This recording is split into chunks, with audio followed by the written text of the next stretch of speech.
हैं और इसी मुद्दे पर बातचीत करने के लिए हमारे साथ खास मेहमानों का पैनल जुड़ रहा है। अनिल सरीन जी भारतीय जनता पार्टी के नेता है, हमारे साथ जुड़ रहे हैं। पहला सवाल यहां पर हमारा अनिल सरीन जी से है, जो कि भारतीय जनता पार्टी के नेता हैं। अनिल सरीन जी, क्या प्लान है सरकार का, क्योंकि जिस तरह से 25 सितंबर को एक कॉल दी गई है कनाडा में खालिस्तानियों की तरफ से, कहीं ना कहीं जो वहां पर हिंदू रह रहे हैं, जो भारतीय रह रहे हैं, उनके लिए जो एक खतरा बना हुआ है, उसके लिए सरकार क्या कर रही है? विशाल जी, सबसे पहले तो बात ये स्पष्ट हो जानी चाहिए कि जो लोग भारत के विरुद्ध षड्यंत्र रचते हैं, भारत को कमजोर करने की कोशिश करते हैं और भारत को तोड़ने के प्रयास में लगे हैं, उनके साथ किसी भी तरह का रहम नहीं बरता जा सकता। हम सबके लिए देश सर्वोपरि है और हम सब भारतीयों के लिए भारत मां की रक्षा करना हमारा दायित्व बनता है जी। जिस तरह से कनाडा के ट्रूडो साहब ने जो एलिगेशंस लगाए हैं जी, मुझे हैरानी होती है कि एक व्यक्ति किसी देश का प्रधानमंत्री हो और किसी दूसरे देश पर जब एलिगेशन लगाया जाता है तो क्रेडिबल एविडेंस के बेस के ऊपर लगाया जाए तो वो तो समझ आती है, लेकिन क्रेडिबल एलिगेशंस के बेस के ऊपर एलिगेशन लगाया जाए, ये मैंने पहली बार देखा है जी। This shows the immaturity on the part of the Canadian Prime Minister. जी। और किस मजबूरी में लगाया, किनके दबाव में लगाया, ये हम सब अच्छी तरह जानते हैं कि ट्रूडो सरकार वहां पर जो खालिस्तानी एलिमेंट्स हैं, उनके जो मेंबर ऑफ पार्लियामेंट्स हैं, उनकी सपोर्ट के ऊपर वो सरकार कायम है। अगर आज वो सपोर्ट विड्रॉ कर ले तो आज ये सरकार भी गिर जाती वहां की जी।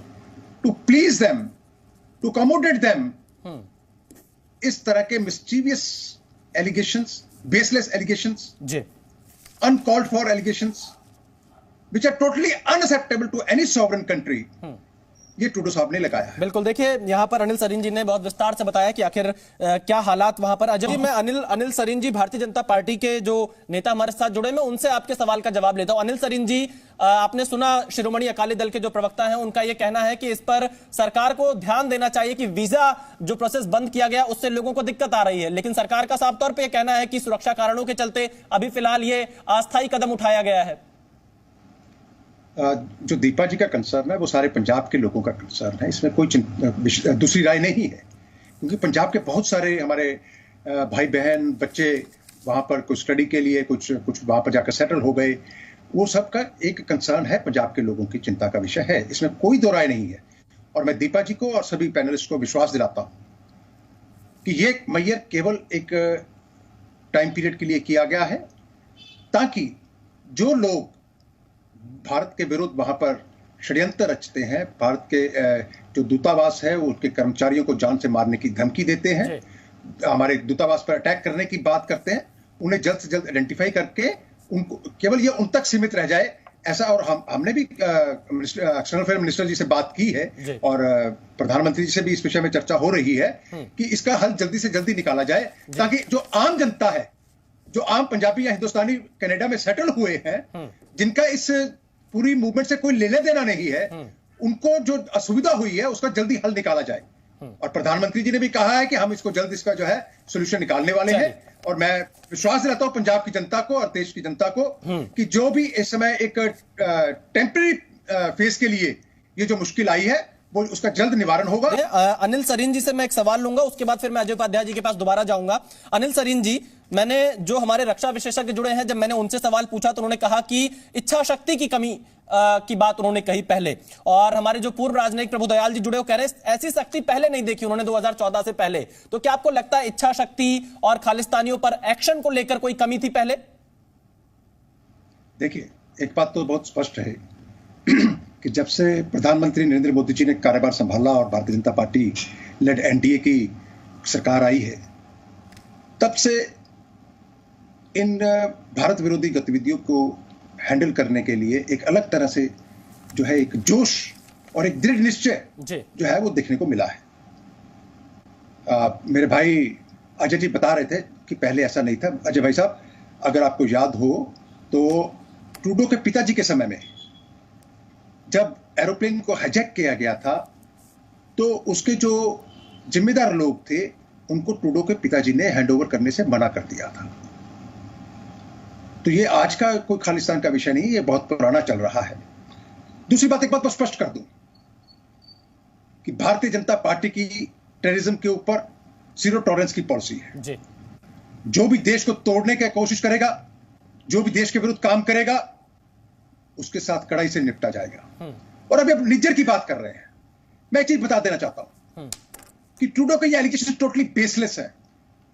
मैं रिपोर्ट्स पढ़ रहा था कनाडा के उधर पेपर्स की और उसकी, कि ये आतंकवादी तो था ही था, ये क्रिमिनल भी था। और जो अखबारों में रिपोर्ट्स आई हैं कि वहां पर जो है गुरुद्वारा के कंट्रोल के ऊपर लेकर संघर्ष चलता रहता है और कई बार गोलीबारी होती है। और निज्जर की हत्या भी जो है वो वहां पे गुरुद्वारे के कंट्रोल को लेकर है, क्योंकि ये गुरुद्वारे को हैंडल कर रहा था। हमें ये नहीं भूलना चाहिए। लेकिन ट्रूडो ने अपने खालिस्तान समर्थकों के दबाव में आकर जिस तरह पर भारत पर यह झूठा लांछन लगाया है, जैसे मैंने पहले कहा, कोई भी लांछन क्रेडिबल एविडेंस के ऊपर तो लग सकता है किसी दूसरे देश के ऊपर, लेकिन क्रेडिबल एलिगेशन के ऊपर एलिगेशन लगाया जाए, ये शायद विश्व के इतिहास में ये पहली बार ऐसा हुआ होगा कि इतना इररिस्पांसिबल किसी प्राइम मिनिस्टर ने एक्ट किया होगा जी। मैं स्पष्ट कर देना चाहता हूं कि हमारे राज्य में किसी भी तरह की खालिस्तान मूवमेंट, चाहे वो विदेश में हो चाहे देश में हो, उसको बर्दाश्त नहीं किया जाएगा। चलिए अनिल सरीन, पंजाब में खालिस्तानी मूवमेंट को एक मिनट जी जी जी अनिल साहब बात पूरी करिए। जी बस बात, हमारे पंजाब में कोई खालिस्तान समर्थक नहीं है। एक आध जो इसको क्या कहें, मान ग्रुप और ये एक दो लोग हैं जो इसका राग लापते हैं।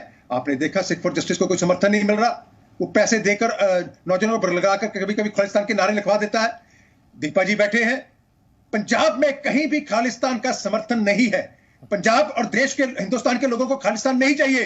लेकिन मैं एक बात कहना चाहता हूं ट्रूडो को, अगर आपको खालिस्तान से इतना ही प्रेम है और आपके पास इतने ही खालिस्तानी उस देश में है, तो क्यों नहीं आप कनाडा का नाम खालिस्तान कर देते? चलिए, क्यों नहीं कनाडा में वहां पर खालिस्तान की स्थापना कर देते? बिल्कुल अजय उपाध्याय जी, अजय उपाध्याय ही खत्म हो जाएगी। बिल्कुल अनिल सरीन जी, भारत सरकार का रुख जो अभी है आगे भी यही रहेगा?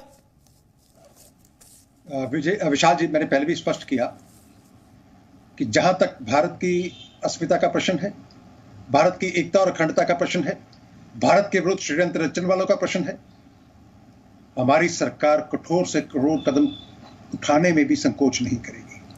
आपने देख लिया पाकिस्तान में जिस तरह से उन्होंने हमारे देश में आतंकवादियों को भेजा और आतंकवाद की घटनाएं दी, तो बालाकोट भी हुआ जी। अगर चीन ने हिमाकत की अपनी बॉर्डर लाइन से क्रॉस करने की, तो वहां पर हमारी सेना ने मुंह तोड़ जवाब दिया है।